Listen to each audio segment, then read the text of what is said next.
trial or have been released after the necessary legal procedures. Some of the people allegedly kidnapped were safely reunited with their families, for instance, the two Kitengela brothers and activists. All arrests will be conducted within the bounds of the law and will remain committed to upholding the principles of justice and due process. Any officer found contravening these principles will be held accountable. On matters security, there is a decrease in general crime, including offenses such as robbery, break-ins, stock theft, vehicle thefts, dangerous drugs, traffic offenses, and corruption cases. However, there are increased incidences of vandalism targeting electric power transmission infrastructure, resulting in power disruptions, affecting service delivery, and thus causing economic loss. A total of 114 cases were reported across the country, and 81 cases are in court, and 33 are under investigation. Let me delve a little bit into some of the highlighted crimes. Let me start with cattle rustling.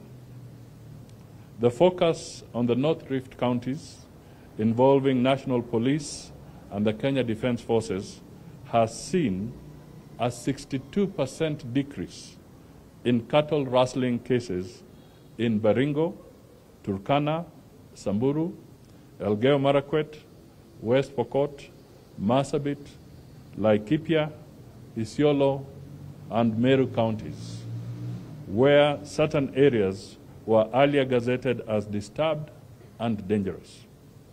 These successes can be attributed to the coordinated multi-agency operation Maliza Uhalifu in the North Rift.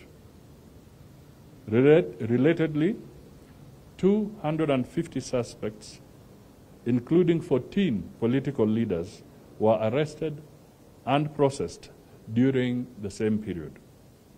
The multi-agency operation updates as of 17th December 2024 indicate that 240 firearms were surrendered,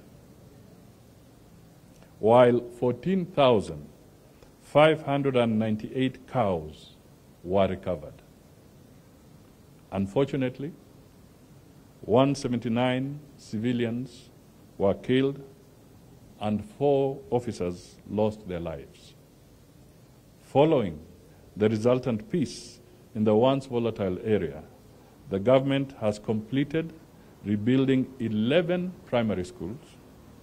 5 others are under rehabilitation, while we project to rehabilitate 9 more for use during the first term of next year.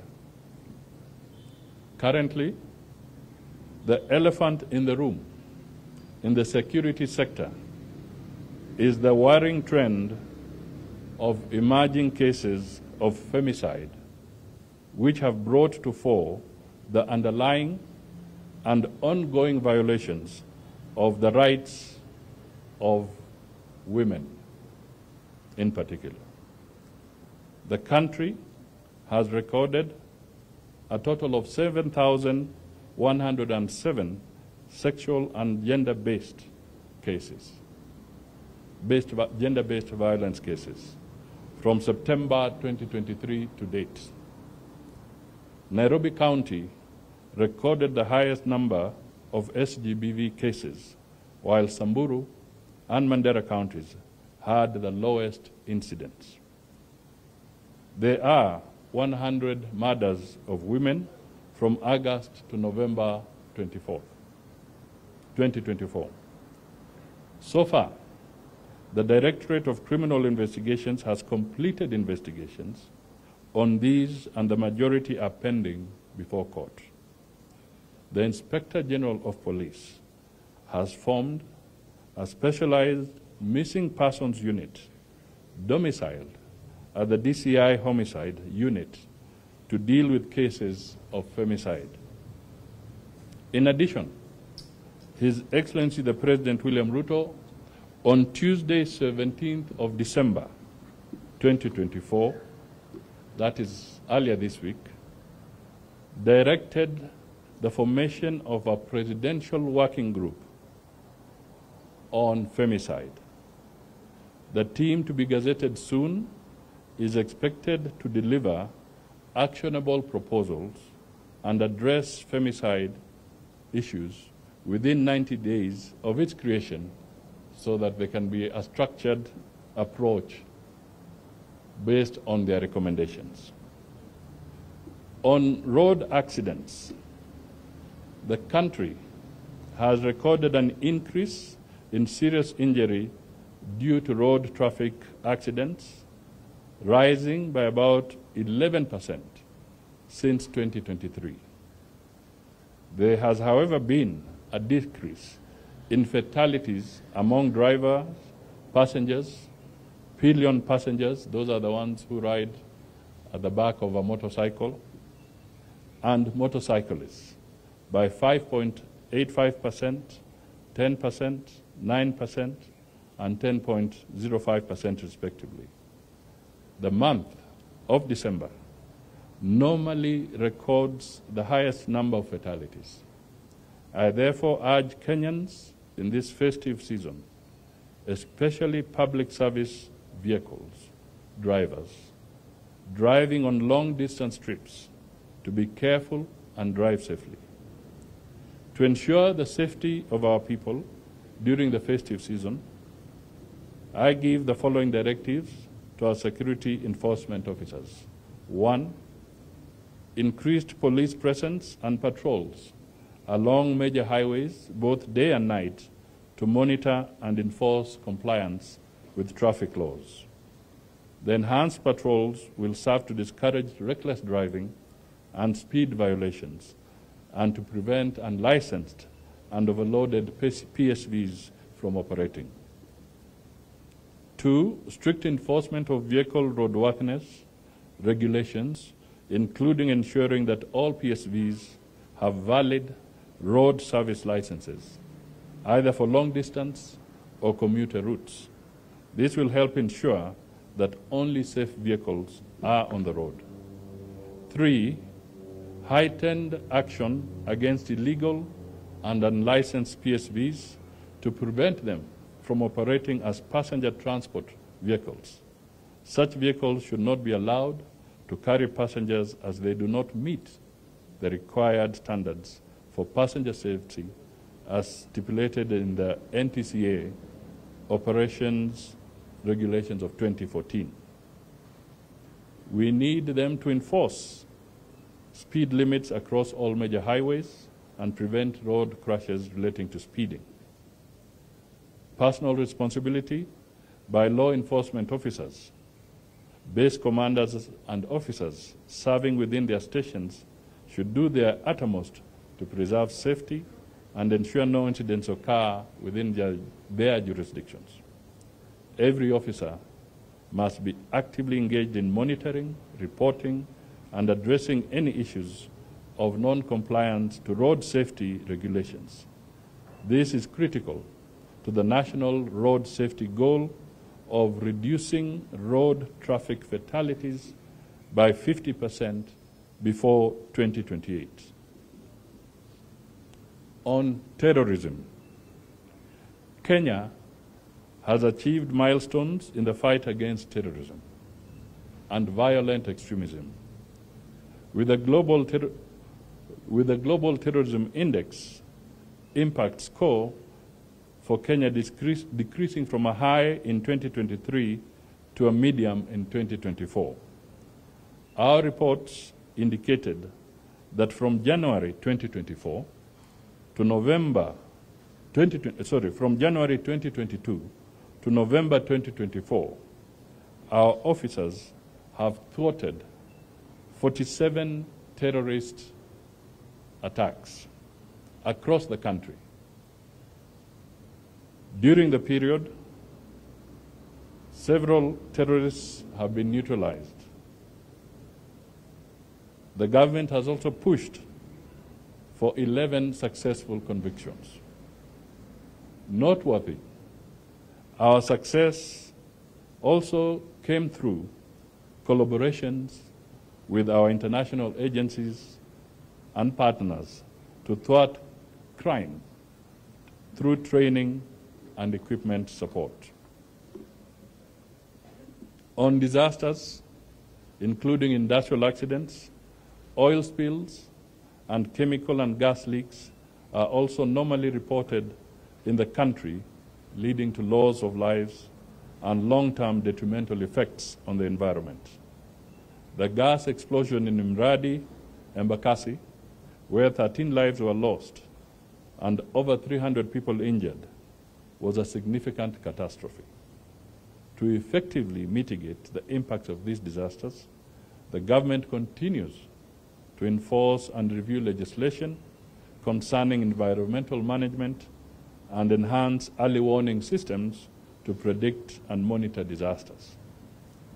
On corruption, the government has made commendable strides in tackling theft of public resources by establishing a high standard of accountability, integrity, and anti-corruption measures to safeguard our national well-being and development.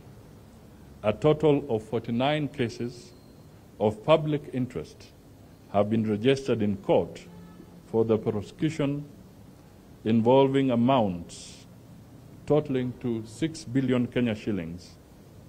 And of course, 15 convictions have so far been made. In the International Civil Aviation Arena, or organization ICAO, the Universal Security Audit Program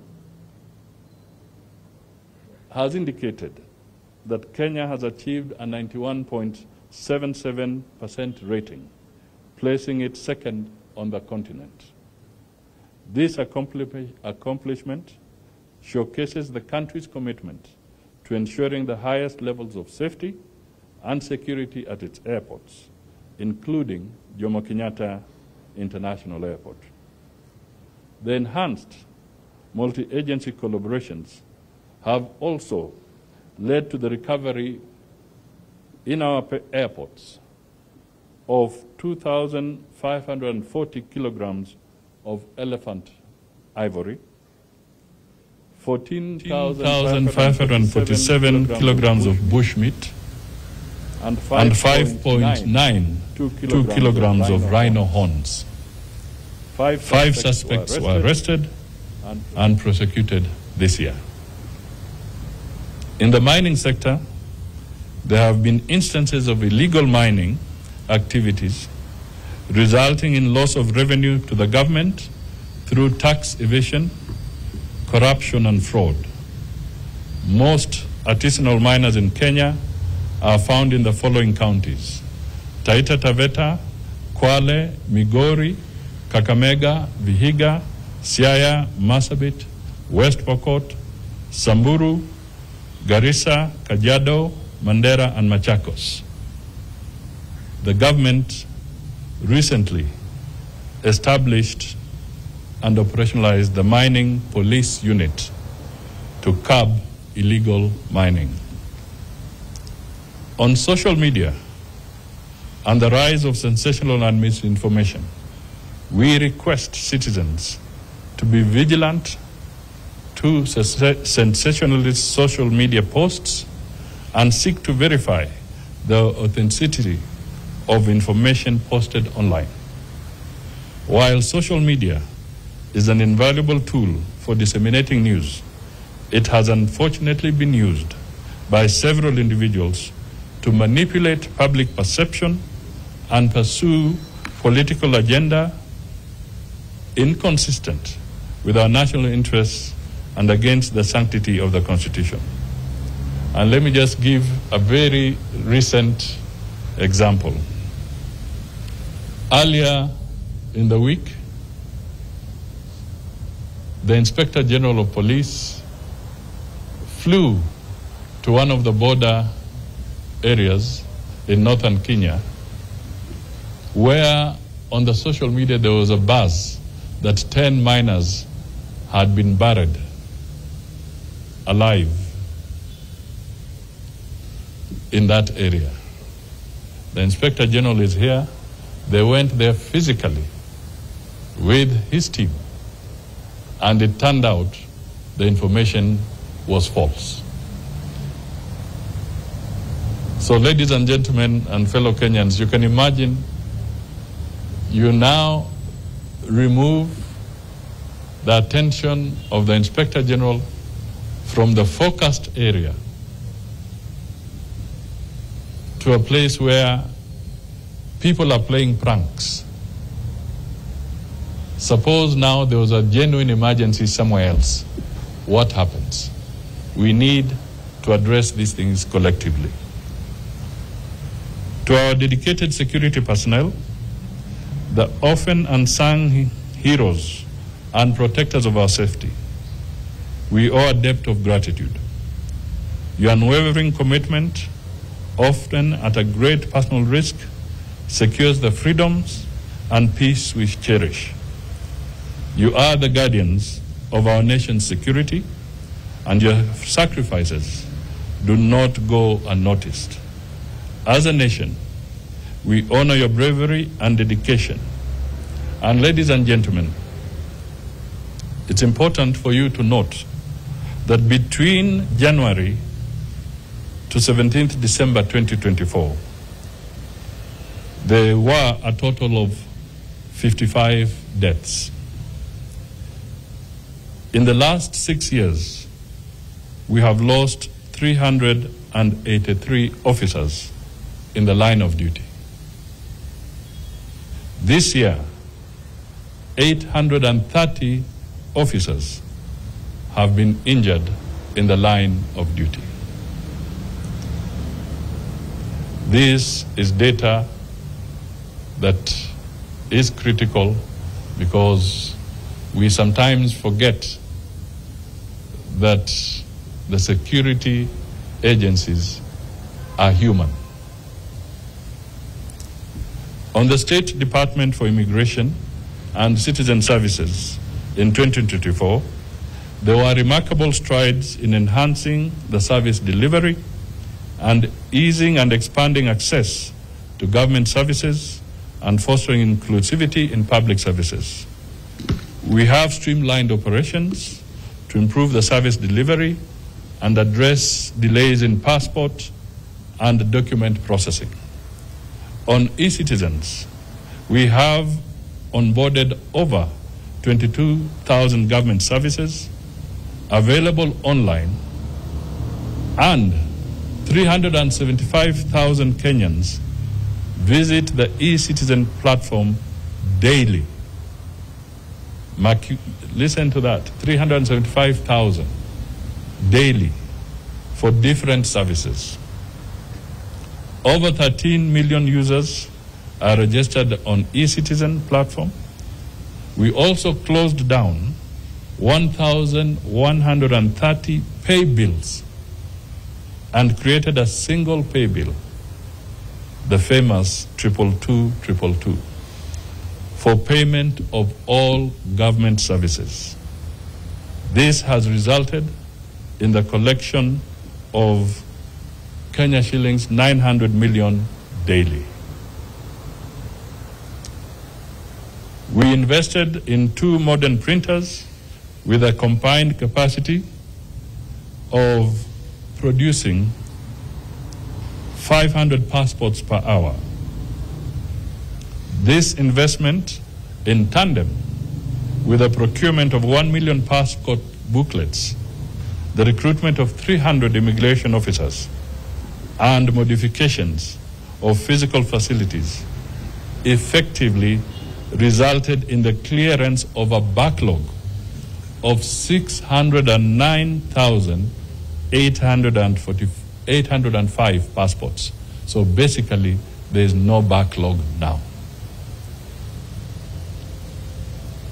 The Directorate also opened 2 new offices in Kericho and Bungoma, taking services closer to citizens and effectively easing pressure on existing offices.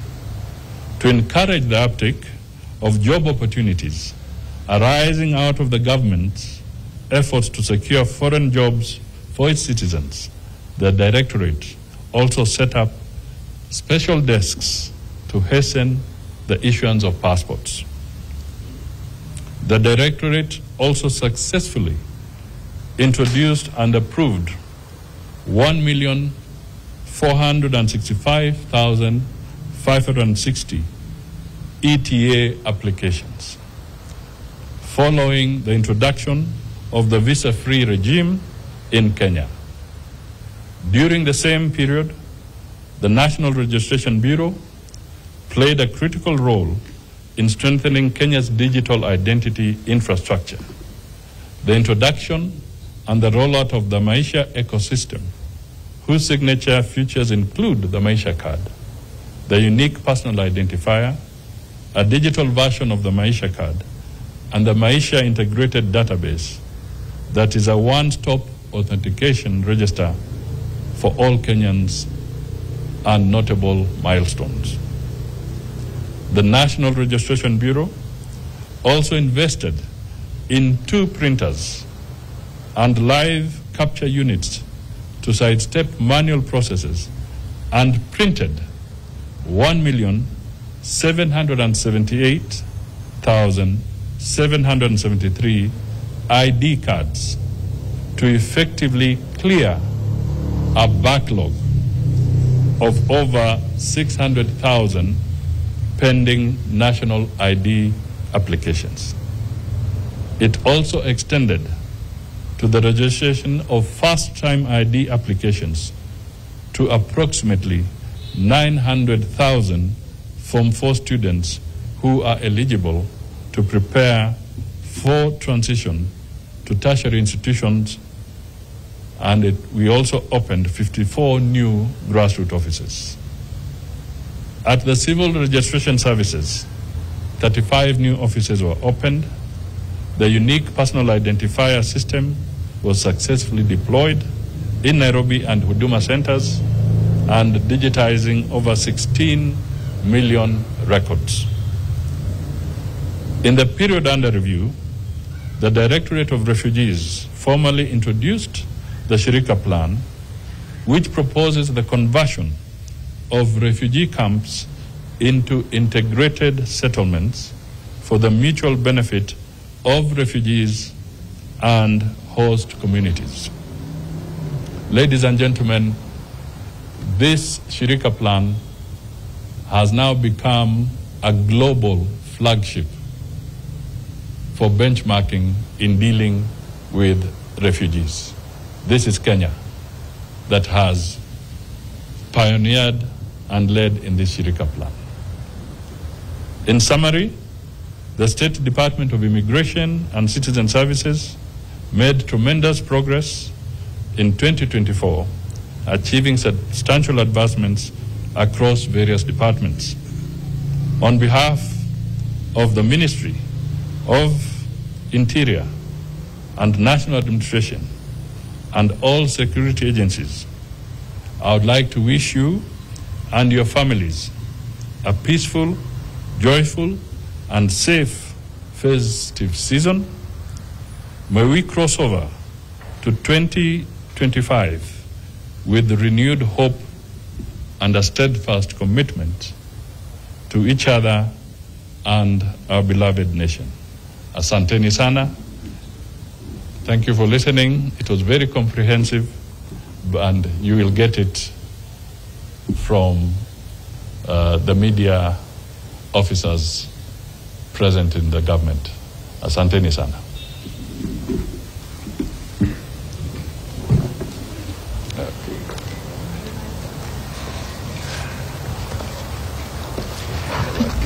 Maybe His Excellency can just take 2 questions. Thank you. My name is Brian Mushiri, Yes. NTV. 2 questions. Number 1, on the femicide cases, perhaps any indications on any arrests on police individuals that we may have seen perhaps harassing some of these protesters who are within the femicide march. That's number 1. Then number 2, on social media, you have given the example of the IG having to travel to a different point of view in government just to confirm something. Doesn't this then speak to some sort of lack of communication within government, or at least mistrust? Because then again, what does those who are within that locality, what are they doing, if one may ask? Thank you. Thanks. On the issue of the femicide, attached to this statement, we have compressed. I gave the statistics, but we have also attached a snapshot. And inside there you will find that there are 97 cases of femicide that have been conclusively investigated. And they are either in court or on their way to court. But you'll get the data that will be shared with you. On the issue of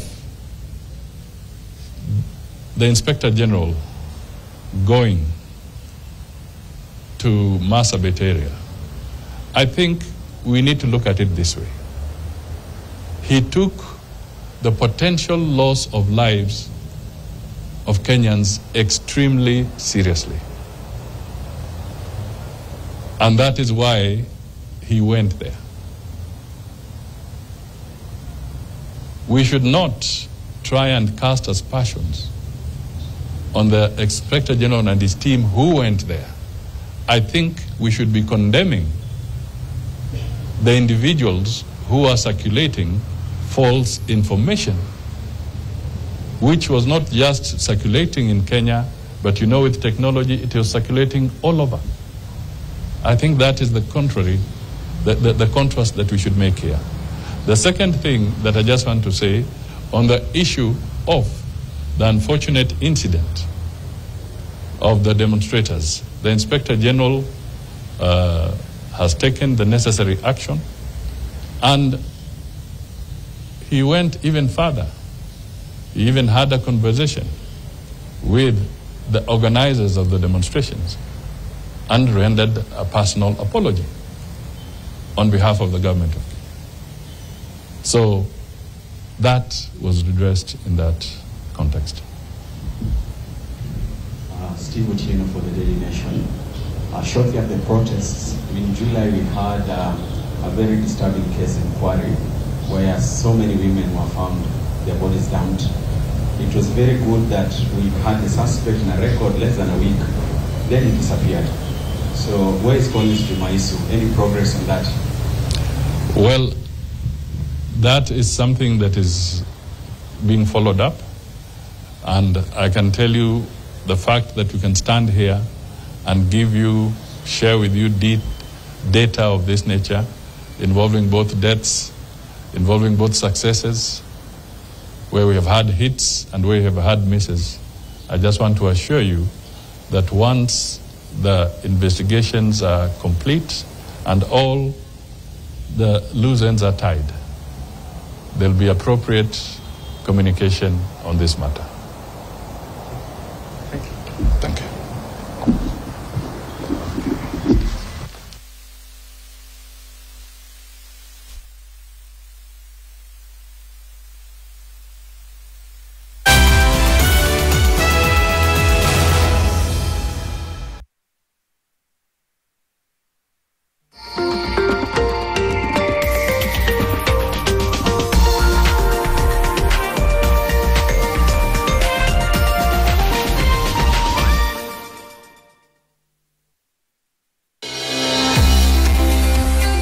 Kabarak University proudly presents its 20th graduation ceremony happening on December 20th. Celebrate this momentous occasion with us as we honor our graduates and their achievements. Tune in live on NTV from 10 a.m. to 12 p.m. for all the highlights and inspiring moments.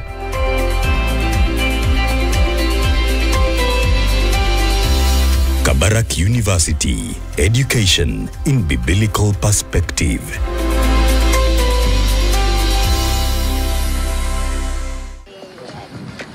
"15 games into the Serie A season, and the race for the Scudetto is wide open. Indeed, just 3 points separate 5 clubs, with Napoli, Inter, Fiorentina and Lazio displaying the consistency required to challenge for the title. But the team to catch in Italy is Atalanta, sitting pretty at the top of the table at this stage of the season for the first time in club history.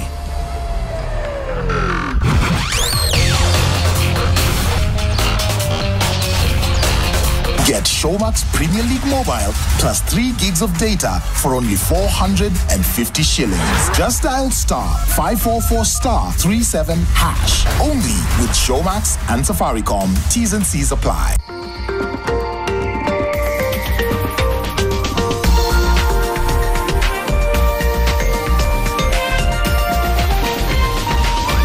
NTV, turning on your world. The following program has been rated PG. It may contain scenes unsuitable for children under the age of 10.